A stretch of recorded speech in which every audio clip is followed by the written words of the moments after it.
Welcome to the deep dive. Today, we're going to be exploring the Gospel of Thomas. Okay. You might be thinking, isn't that a bit, well, biblical? Right. And you'd be right. But here's the twist. Okay. This gospel isn't actually part of your standard Bible. Uh-huh. It's this collection of sayings that are attributed to Jesus. Right. They were discovered in 1945. Wow.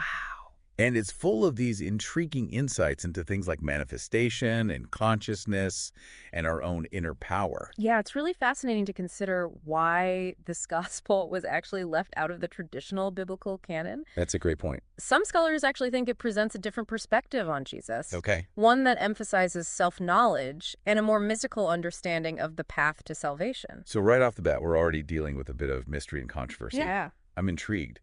Where do we even begin to unpack a lost gospel? Well, a great place to start is with the text itself. Yeah. The Gospel of Thomas actually opens with these lines. These are the secret sayings that the living Jesus spoke and Didymus Judas Thomas wrote down. And he said, whoever discovers the interpretation of these sayings will not taste death. Will not taste death. Okay, that definitely grabs my attention. Yeah. It seems like a pretty bold claim, even metaphorically speaking. Right. What's the significance of this statement within the context of the Gospel of Thomas? Well, it's a statement that immediately sets the tone for the whole text. Right. This isn't just like a collection of moral teachings. Right. It's presented as a guide to a deeper understanding of reality, Uh-huh. a path to some kind of spiritual awakening or liberation. Okay, so how does manifestation fit into all of this? Well, to help us connect the dots between the Gospel of Thomas and the concept of manifestation, we're going to be looking at the work of Greg Braden, Okay. and particularly his book, Hidden Teachings of the Bible that explain manifestation, consciousness, and oneness. Now, Braden is known for his interpretations of ancient texts and his exploration of the interconnectedness of all things. Right. What's his take on the Gospel of Thomas? So Braden suggests that ancient texts, including the ones that were excluded from the traditional Bible, Okay. might actually contain wisdom about the power of human emotion and consciousness to influence reality, wisdom that's been largely lost or suppressed over time. That's a pretty intriguing idea. Is Mm. he suggesting there's like a secret manual for manifestation hidden within these ancient writings? Not a manual in the literal sense, Okay. but perhaps a different way of understanding the teachings of Jesus. Okay. He believes that the Gospel of Thomas, along with texts like the Dead Sea Scrolls and the Nag Hammadi Library, they offer clues to a lost understanding of the interconnectedness of all things Okay. and our own role in shaping reality. It sounds like we're about to embark on a pretty deep dive into ancient mysteries and hidden knowledge. Yeah. Let's start by looking at how the Gospel of Thomas addresses the idea of the kingdom and what it might reveal about manifestation. That's a great place to begin. Yeah. One of the most well-known verses from the Gospel of Thomas is verse 3. Okay. The kingdom is inside of you, and it is outside of you. When you come to know yourselves, then you will become known, and you will realize that it is you who are the sons of the living Father. But if you will not know yourselves, you dwell in poverty, and it is you who are that poverty. So this idea of the kingdom being both inside and outside of us Right. is pretty central to the Gospel of Thomas. Right. How does Braden interpret this in the context of manifestation?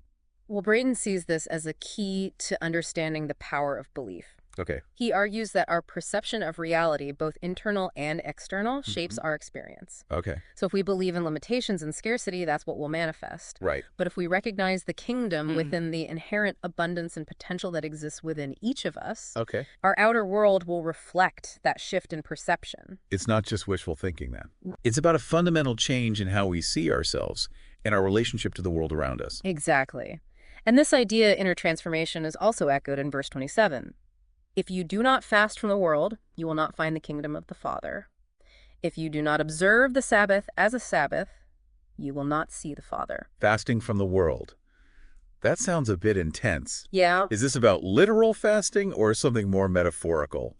I think Braden interprets this as a call to detach from external distractions Okay. and kind of turn our attention inward. Okay. It's about disconnecting from the constant noise of the world and cultivating a deeper connection with our inner selves, Ah. where true wisdom and power reside. So it's more about creating space for introspection and quieting the mind to access that inner knowing that the Gospel of Thomas emphasizes. Precisely. It's about recognizing that the kingdom is not something external to be sought out, Right. but rather something to be discovered within.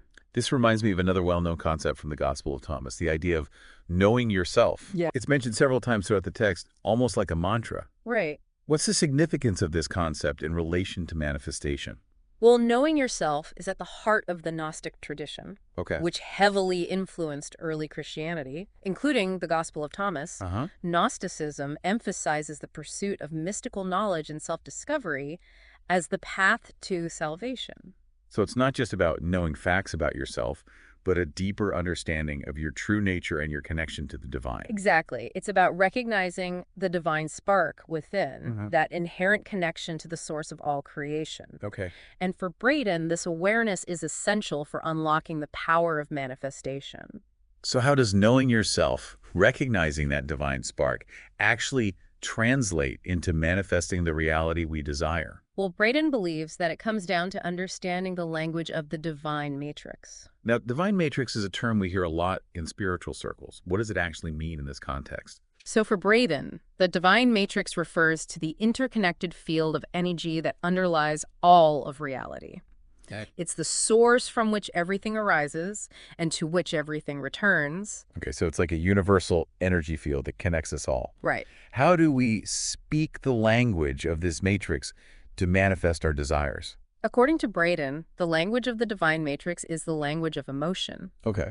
Our emotions generate electrical and magnetic waves that interact with this field, influencing the reality we experience. So our emotions are literally sending signals out into the universe, shaping the world around us. That's the idea. Yeah. And this brings us to another crucial element of manifestation that Braden emphasizes, which is aligning our thoughts and emotions. Now, aligning thoughts and emotions sounds good in theory, but how do we actually do that? Right. Especially when life throws us curveballs and challenges arise. It's not always easy, that's for sure. But the Gospel of Thomas offers some insights into how we might navigate those challenges and harness the power within life. Verse 106 states, "When you make the two one, you will become the sons of man, and when you say, 'Mountain, move away,' it will move away." Make the two one. What exactly is being referred to here? Braden interprets this as the union of thought and emotion. Okay. When our thoughts and feelings are aligned with a clear intention, that's when we tap into real power. So it's not just about thinking positive thoughts. It's about truly feeling and embodying the reality we want to create. Precisely. It's about moving beyond wishful thinking and stepping into a state of being that aligns with our desires. Okay. And Braden even claims that the original Aramaic text of the Bible contains specific instructions on how to do this. Oh, interesting. Instructions that were later edited out. Now, this is where it gets really interesting. What are these missing instructions? And how can we use them to manifest our desires? Well, according to Braden's research, the original Aramaic text of John 16.23-24 advises us to ask without hidden motive and be surrounded by your answer. Okay. Be enveloped by what you desire, that your gladness be full. Ask without hidden motive. That sounds like it requires a certain level of self-awareness and intentionality. Absolutely. It's about approaching our desires with a pure heart, free from judgment, ego, or manipulative motives. Right. It's about aligning our desires with the greater good rather than being driven by self-serving interests. And what about this idea of being surrounded by your answer? How do we actually do that? It sounds a bit abstract. It's about cultivating the feeling of already having what you desire. Okay. Embodying the state of fulfillment before it manifests in the physical world. It's about shifting your internal reality to match the external reality you want to create.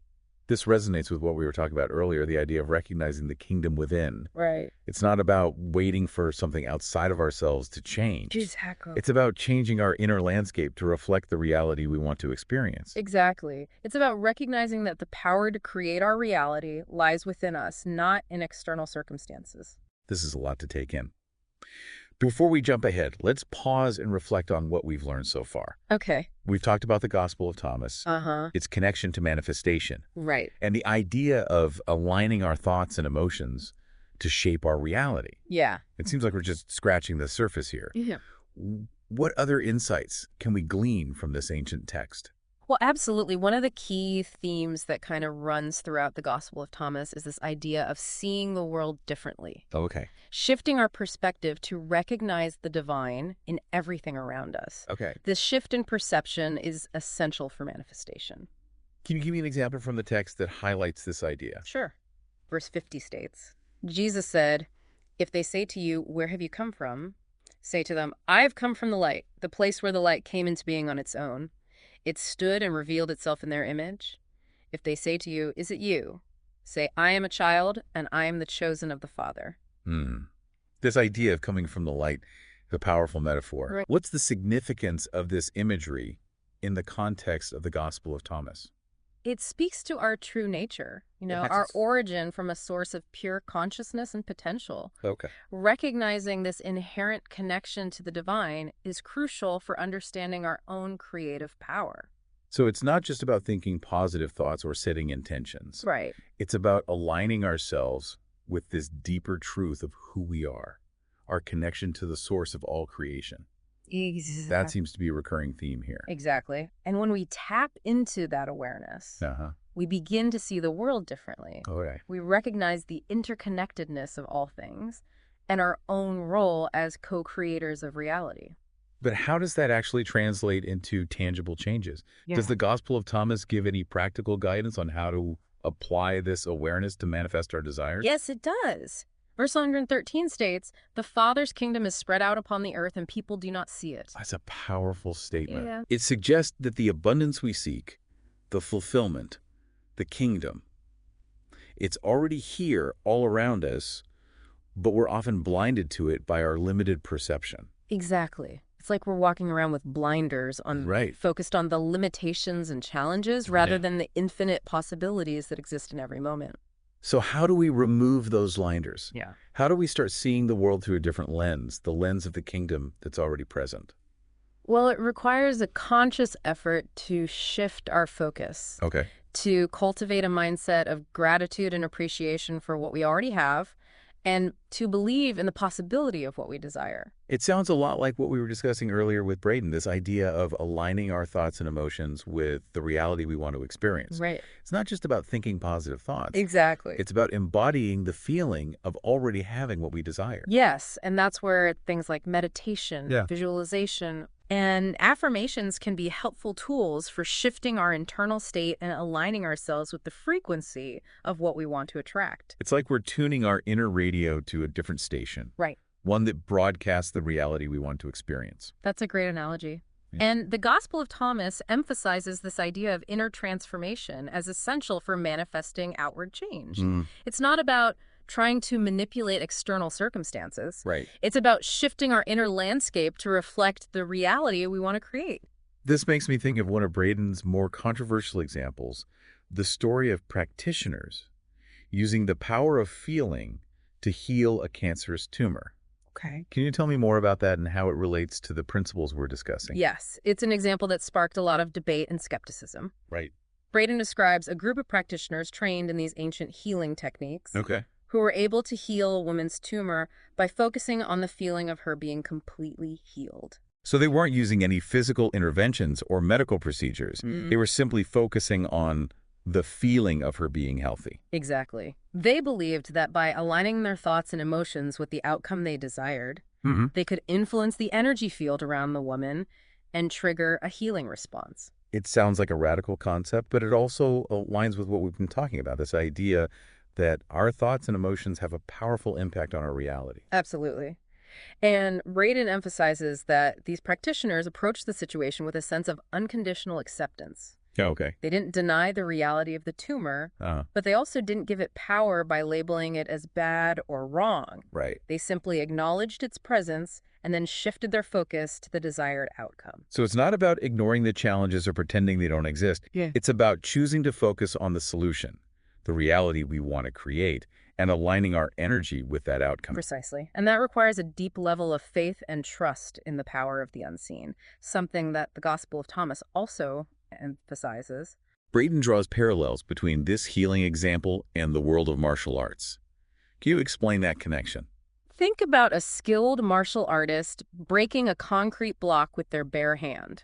It seems impossible, but they do it by focusing not on the impact, but on the space beyond the block, feeling as if their hand has already passed through it. It's like they're embodying the feeling of the desired outcome before it actually happens. Right. They're aligning their energy with the reality they want to create. Exactly. And that same principle applies to manifestation in all areas of life. Okay. Whether you want to attract a loving relationship or create financial abundance or achieve a specific goal, the key is to cultivate the feeling of already having it. It sounds like we're talking about more than just positive thinking here. Mm. It's about a deeper shift in consciousness, a recognition that we are not just passive observers, but active participants in shaping our reality. Yes, and the Gospel of Thomas encourages us to step into that role of conscious creators. It challenges us to question our assumptions about the world, to look within and discover the power that resides within each of us.